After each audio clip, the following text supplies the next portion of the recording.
Hello everyone, Ethys here, and as you can probably tell from the title, last night, or last night for me anyway, was a letter from the producer live, part 28, and given that the past few times I've done a video on them, you guys seem to appreciate a nice, clean, brief summary of the important details, I figured I'd do the same today, and while we're at it, extract a couple of juicy little lore details, of course. My notes are predominantly a cross-reference of Matt Hilton's official translation and the live translation, which was brought to us by Marko. Go follow him in this place, and all the places.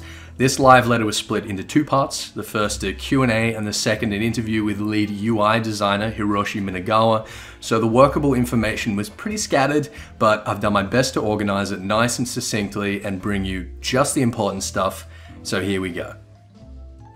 Firstly, the important news and dates. We don't have an official date yet, but Yoshida and Foxconn mentioned several times that patch 3.25 is slated for next week. Whether they mean this coming reset or the following reset, I'm not sure, but we can expect 3.25 to drop on either this Tuesday, the 29th of March, or next Tuesday, the 5th of April. Most importantly, for the majority of us, 3.25 will be bringing the next phase of the animal weapons, so prepare your butts for that. We will also see a large-scale update to Chocobo racing and an increase in MGP gain throughout the saucer. Season 1 of the Feast will be beginning 2 weeks after the patch, so either on the 12th or the 19th of April. It seems that it is being pushed back because of planned PvP adjustments to Dark Knight and to Machinist burst damage in 3.25. I suspect that we'll have some official patch notes for 3.25 in the next few days, and when they're available, you will find them in the description below. So that's 3.25, but we also got a number of teasers for 3.3. In no particular order, we will be seeing a flying Fenrir and more flying mounts, including what appears to be a moat of Dravanian down. I suspect that this will probably be a reward for Moogle Beast Tribe dailies, which is totally unconfirmed, but come on, we all know it's going to happen. We're also going to be seeing the tank achievement mounts taken to the skies, but this will not be happening in 3.3. Next, there will be new Grand Company items available in 3.3, and we saw some concept art for these three armor sets. Hildebrand. The devs are planning on adding new Hildy quests in every major patch, so we can expect to see that in 3.3, 3.4, and 3.5, which I know will satisfy a lot of you after the very brief tease that was Hildy's appearance in 3.2. And while we're on the subject, the next Scholasticate quests will be available in 3.4. There will be another animal weapon update in 3.3, and I'm not going to hold my breath, but that seems to imply that the step in 3.25 won't be anything too intense, famous last words. In any case, the plan is that we will at this time be able to adjust secondary stats, which is awesome. And we have some concept art for the future animal weapon models here for Dark Knight and White Mage.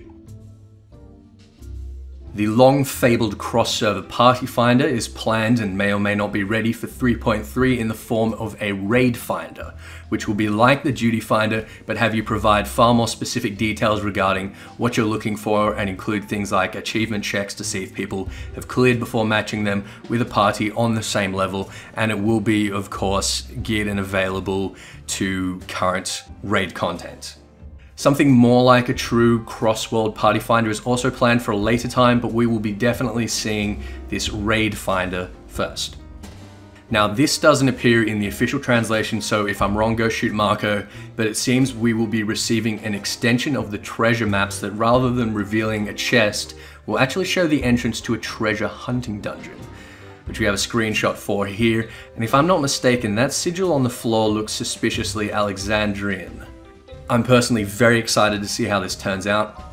We will also be seeing in 3.3 new housing plots, and sometime later down the track there are plans to implement the apartment system, which has been mentioned in previous live letters. On the quality of life side, there is going to be a new optimize equipment button for scrubs that forget to equip new gear whilst leveling, but it is important to note that this will not by any means calculate your best in slot for you. Do your homework, don't be lazy.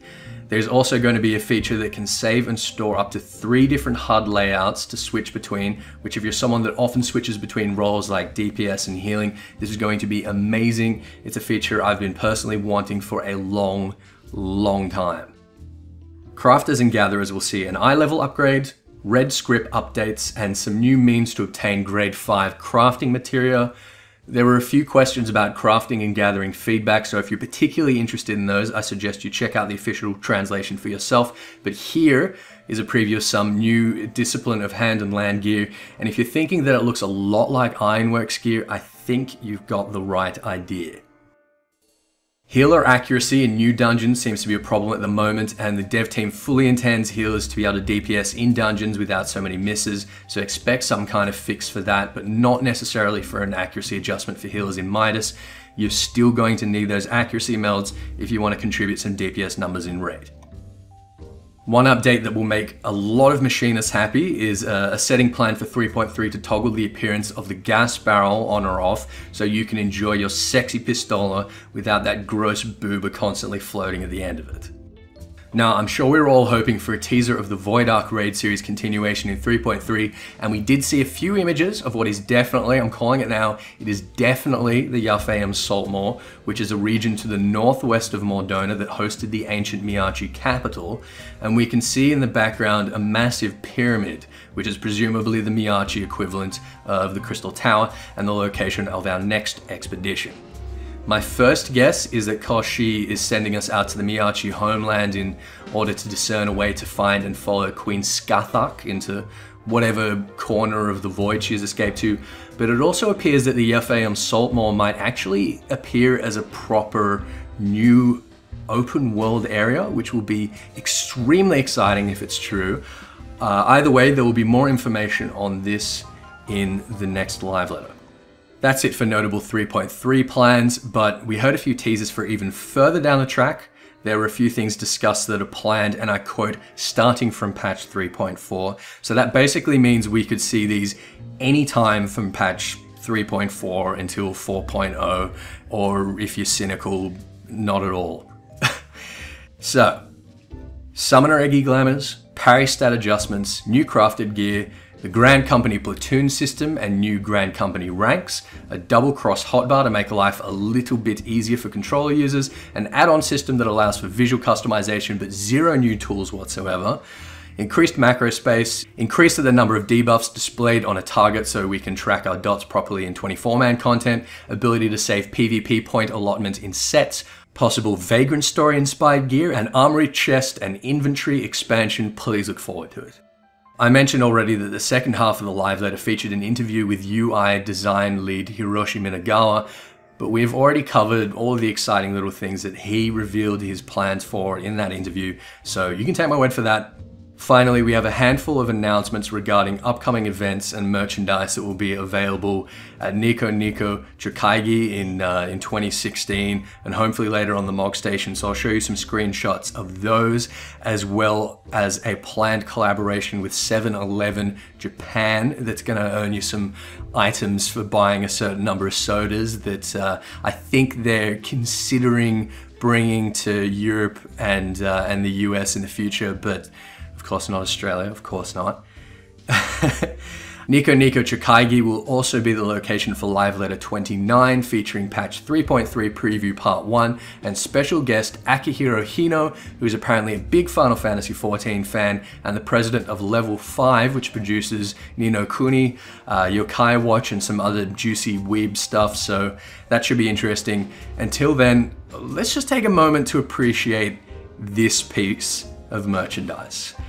So you're on a long plane flight, you put out your Paisa mask hoping to score a nap. A passing flight attendant sees you, has a heart attack, falls into the emergency airlock hatch. It blows open, sucks half the passengers out, causes a massive decompression which breaks the plane in half. You crash in the middle of the Pacific, no one survives. The Paisa mask washes up on a shore of Vanuatu 6 weeks later in search of a new host to continue its path of chaos and death. Available for purchase on the MOG station very soon. Alright guys, thanks for watching. Like, comment, subscribe, all of that. Follow me on Twitter. Don't forget to go follow Marko at MarkoTurn, and I will see you all next time.